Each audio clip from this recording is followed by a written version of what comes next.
KARK4 Sports. This is your Razorback Nation Report, powered by your Central Arkansas Honda dealers. September 27th, the date the Hogs will be traveling to Austin, Texas to take on the Longhorns. Of course, that's 2 weeks later than we all expected.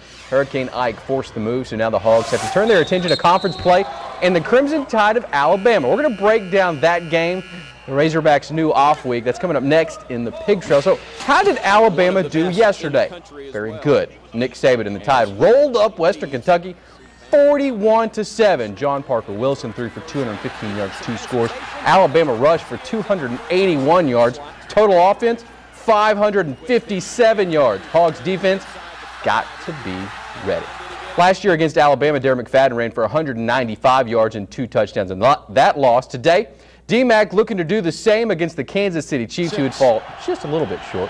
It was a career pro day for Darren, third quarter, second and long for the Raiders. D-Mac takes over. 50 yards, he would get caught from behind, and that guy was just fast. The ball was poked loose, out of bounds, still Raiders ball, same drive, third down, and the former University of Arkansas stud, well, he's going to get his first ever touchdown. Great footwork, great leap work, breaks the pylon, touchdown. 164 yards and a touchdown in Darren's only second game as a pro. More importantly, the Raiders win 23-8. Coming up next, it's the 30 minutes of Razorback fun you don't want to miss. It's about 9 minutes away. It's the Pig Trail. The Trail will break down the off week for the football Hogs and, of course, talk about the new Game 3, which is now Alabama. Moving on to the Red Wolves football team. Texas A&M, check. Texas Southern, check. Southern Miss, close but no cigar. Arkansas State lost their first game on Saturday to the Golden Eagles, 27-24. The Wolves came out looking different. Red unis.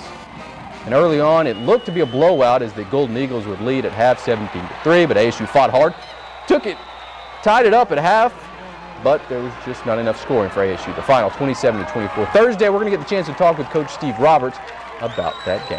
ASU back on the field Saturday in Jonesboro, taking on Middle Tennessee. It's going to be homecoming for those Wolves. To high school football now. We're starting week 3 of the season, and it's shaping up to be just a really great year. In our Fearless Friday report today, we're talking about the brand new top 10 polls.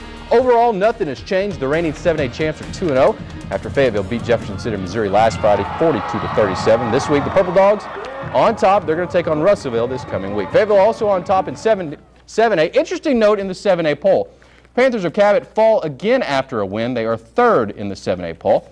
Lake Hamilton beat 7A Central on Friday. They are tops in 6A. The Pioneers of Batesville are in 5A.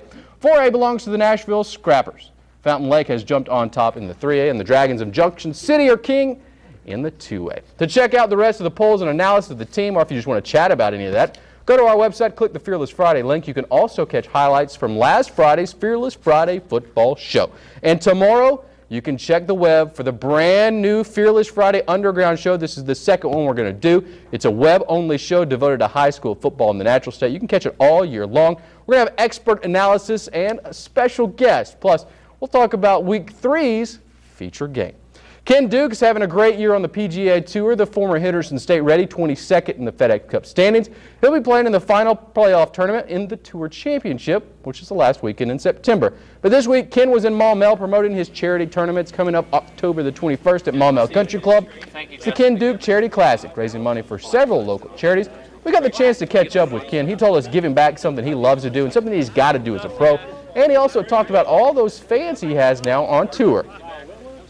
Yeah, it's great. You can't say enough about Arkansas fans, even the Razorback fans. They follow the Razorbacks, but it's special for me to see people each tournament almost. People saying, "Hey, I'm from Arkansas, go Hogs!" And I can't stress that enough. I appreciate everyone here in Arkansas that's pulling for me. I absolutely love to see that, Pete. Arkansas embracing their own regardless of where they went to school. He's at Henderson State, but he loves the Hogs like everybody does, and everybody loves somebody from Arkansas doing good. Speaking of guys doing good, the Travs tonight could wrap up the Texas League Championship. They're playing in Frisco, Texas. They'll kick off here first pitch. About 36 minutes away, so we'll have those scores for you tonight at 10. I think it's just a matter of time. D-Mac is going to be one of the best running backs in the league. I think you're absolutely right. I think Rookie of the Year, if he does this a few more times, he scored Kansas City today. If he does it a few more times this year, he's got Rookie of the Year sewn up. Who knows what he can do over the next few years, MVP. Who knows? I agree with you. He's got an amazing ability and could be amazing on that next level. We watched part of that game today, and the Oakland Raiders, truth be told, weren't doing anything. Yeah, you're right. They're not a very good football Single-handedly team. Took over that game. Absolutely. I mean, there was nobody else. 164 yards against any professional football team is impressive. Kansas City Chiefs, not a great team, but it doesn't matter. 164 yards, your first ever touchdown. It's a good day to be Darren McFadden.